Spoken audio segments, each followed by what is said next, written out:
Welcome to Donmar TV News Channel. Ang point lang, ang daming violation na ginawa ng ABS-CBN na hindi naman inaayos. Hindi nila inaayos eh. Tumahimik lang, wala. Tapos biglang out of nowhere, gusto nilang ibalik yung ABS-CBN. Ano ito? Parang kalimutan na? Sabi ko nga eh, sana nga kung isa lang. Diba? Sana kung isa lang yung violation. Ang dami. From tax, sa land, sa citizenship, sa labor. Ang dami. Tapos sasabihin, ay balik na lang natin. Ano ba kalimutan na? Tingnan mo yung mga animal na mga nasa Twitter ha. Hindi sila makapag-move on doon sa sobrang tagal na issue ni Marcos. Tungkol dyan sa martial law na yan. Hindi sila makapag-move on dyan. Pero itong bagong issue lang ng ABS-CBN na pagdiskubra ng mga violation, abay move on kagad.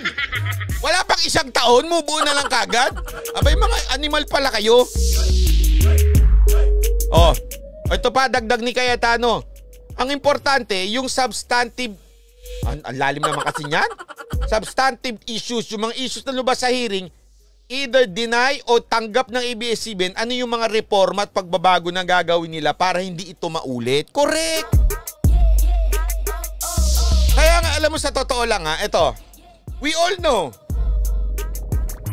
Sabi ko nga eh, buti nagsalita ito. Kasi kung hindi ito nagsalita si Cayetano, nako, banatan ko din ito. Ayun lang hindi ko maintindihan eh. Hindi naman inaayos, bakit kailangan nating kailangan nating ibalik? Give us a reason. After ma-discover yung mga violation na yon, meron ba kayong ginawa? Binayaran nyo na ba yung mga pagkukulang nyo doon sa mga dati nyong empleyado? Inayos nyo na ba yung tax nyo? Ha? Inayos nyo na ba yung citizenship? Nagpalit ba ng, sabihin na natin, board? Nagpalit ba? Oo, siguro yung Lopez, umalis na, pero kayo ba? Nagpalit ba kayo? Wala man lang inayos eh. Walang effort. Yung bias ninyo, inayos nyo ba? Pinalitan nyo ba yung mga tao nyo dyan sa newsroom nyo na puro bias? Wala. O bakit ganun? Bakit nyo gustong ibalik? Kalimutan na lang. O di kalimutan na lang natin lahat ng bagay.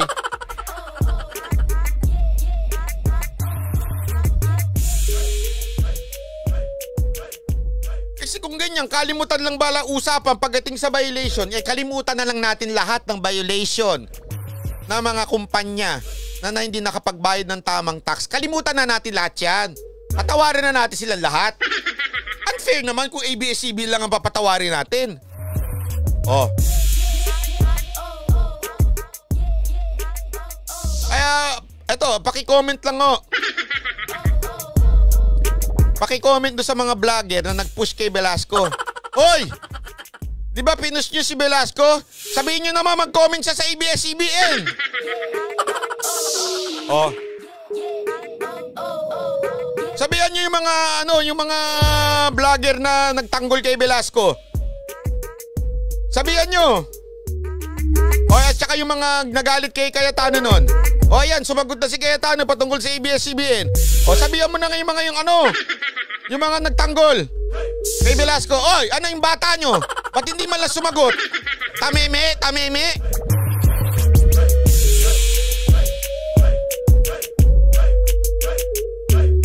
Kasi ito, ang ganda ng sinabi. Sa akin, tama naman yung sinabi niya. Hindi naman siya bias eh. Okay? Ang sabi lang niya, kung seryoso kayong ibalik yan, seryoso nyo dapat harapin yung mga violation na natagpuan o na-conclude ng committee kasi nakakalimutan nila eh. Na may conclusion yung committee. Doon sa pagdinig, may conclusion yung committee. Ito yung violation nyo, inisa-isa. May conclusion yung committee. Bakit hindi nyo harapin at ayusin? Tapos, edi sabihin nyo ngayon, now, we fix our violation. Di ba yan naman yung bukang bibig nung katigbak noon? Aayusin namin, hindi kami perfecto. O, asan yung pag-aayos nyo? Let's be serious. O, wag din tayong maging bias. Pag inayos nila yung violation nila, tanggapin natin. Na okay, inayos nyo na eh. Eh wala eh. Maayos ba sila? Oh, meron? Pakisagot. Balikan nyo yung mga vlogger na nagtanggol dyan kay Velasco. Mga animal eh.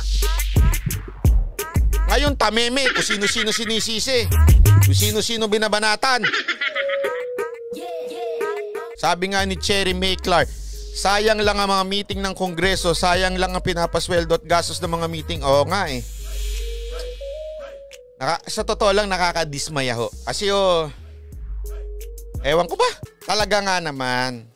Talaga nga naman. Walang tigil sa pagtutulak ng ABS-CBN. Okay? Kahit alam mo nila, ulitin natin kahit alam nila na yung franchise na yan ay hindi pa ho yan, yung usapin na yan ay hindi pa ho nase-settle. Bakit to? Ang dami pa hong yung violation at the same time, hindi pa ho sarado yan. Yun yung sinasabi ni Congressman Marcoleta eh. Hindi pa ho sarado yan. Dapat saraduin pa yung usapan dyan. Padagutin pa dapat yan todo yung ABS-CBN. Tapos inihirit pa nilang ma-renew. Yun ang hindi ko maintindihan. Ang hindi ko maintindihan, bakit itong si Velasco hindi nagsasalita? Isang linggo na naklipas. Mula nung, remember, Monday. Naalala ko yun. Ano bang araw yung Monday? Monday, January 4. Diyan bumanat si Senator Soto na nais niyang ibalik yung ABS-CBN. So siya yung nagpasa siya ng bill, di ba? Ilan araw na lumipas? Etong lintik na Velasco na ito, nga hanggang ngayon. Sa sobrang nga niya, hindi na nakapagtiis si dating Speaker Cayetano. Nagsalita tuloy si Speaker Cayetano. Alam nyo ba yung sinabi ni Speaker Cayetano? Dahil itong bagong speaker natin, napakatahimik. Sa mga customer ng Meralco, sa susunod na linggo, magpuputol na sila ng kuryente. Ayan na, magpuputol na ng kuryente si Meralco. Para sa mga hindi makakabayad ng kanilang naipong balanse. Bukod pa yan sa dagdag singil, nakatutok si Rida Reyes. Simula noong Marso sa kasagsagan ng Enhanced Community Quarantine sa Luzon, walang nangyaring putulan ng kuryente ang Meralco. Pero sobra-sobra na raw ang 10 buwang palugit na ibinigay ng Meralco sa mga customer nito para makabayad ng kanilang monthly bill. Kaya sa susunod na linggo, alam nyo na, pag ako di nakabalik ng Monday, hindi ako nakapagbayad ng Meralco. I-issue na ulit ng disconnection notice ang Meralco para sa mga hindi makababayad ng kanilang naipong balanse.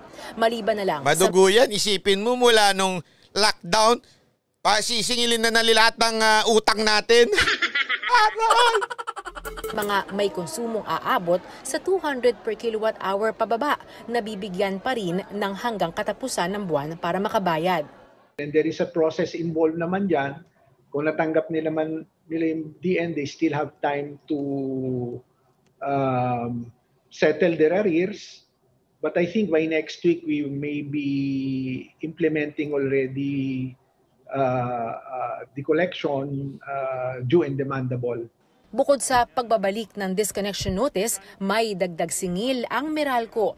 Tataas ng 27 centavos. Ayun, may dagdag singil pa, inayupak na animal. Kada kilowatt hour ang kanilang singil sa paparating na January bill.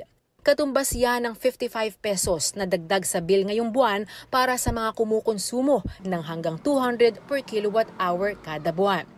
Paliwanag ng Meralco, sa taas singil, nahila pataas ang generation charge, bunsod ng paggalaw ng palitan ng piso kontra dolyar, presyo ng langis, at mababang demand sa kuryente nitong Disyembre. For December lang, yun ang naging basis natin for the January rates, malaki ang binaba ng demand ng Luzon Grid. Yung napansin namin na yung demand for power in December, halos pareho siya nung April when Luzon was still under ECQ. Konti lang ang ating kilowatt hours on which to collect the fixed cost of the generation suppliers. Pero giit ng grupong bayan, imbis na magtaas, pababa pa nga dapat ang singil sa kuryente ng Meralco. Huwag ka nang manggulo, panggulo ka lang eh. Dahil sa over-recoveries o sobrang nasingil nito sa mga nakalipas na taon.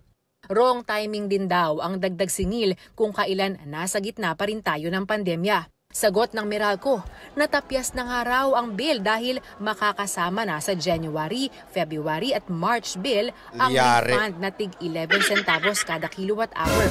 Mula sa over-recoveries nito noong 2017 hanggang 2019, alinsunod sa kautusan ng Energy Regulatory Commission. Hindi rin naman napupunta sa kanila ang dagdag singil kundi sa mga supplier ng kuryente.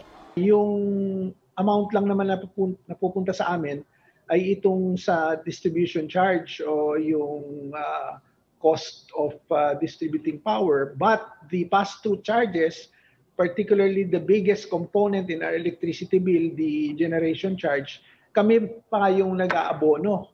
Rida Reyes, Nakatutok, 24 Oras. Ay nako, ito lang masasabi ko dito. Tingnan mo. Ang lakas ng loob ng Meralco maningil ngayon. Hindi nyo napapansin? Ang lakas ng loob nilang maningil ngayon. Bakit? Kasi nga, di ba? Ito, duktong-duktong to, magkakakonekta ito di ba? Dinelay nila yung isipin nyo na lang to kung hindi dinelay ni Velasco yung pagdinig sa hearing ng nais ng nila Defensor, nila Marcoleta, di ba, ididinig dapat yan yung Meralco, pati si Dan Fernandez. Dapat ibababa yan Dapat magkakaroon ng pagdinig Di ba, itong December, anyari, sabi ni Velasco, wag muna, next year na. Tingnan mo, next year na, January na, biglang nagtaas to. Biglang nagtaas at biglang naningil. Akala ko ba, meron pang hindi tapos sa usapin. Di ba may usapin pa dyan may inaayos pa ERC dyan ngayon, tingnan mo ano nangyari. Kesa naayusin, bigla silang maniningil. Anak ng weteng.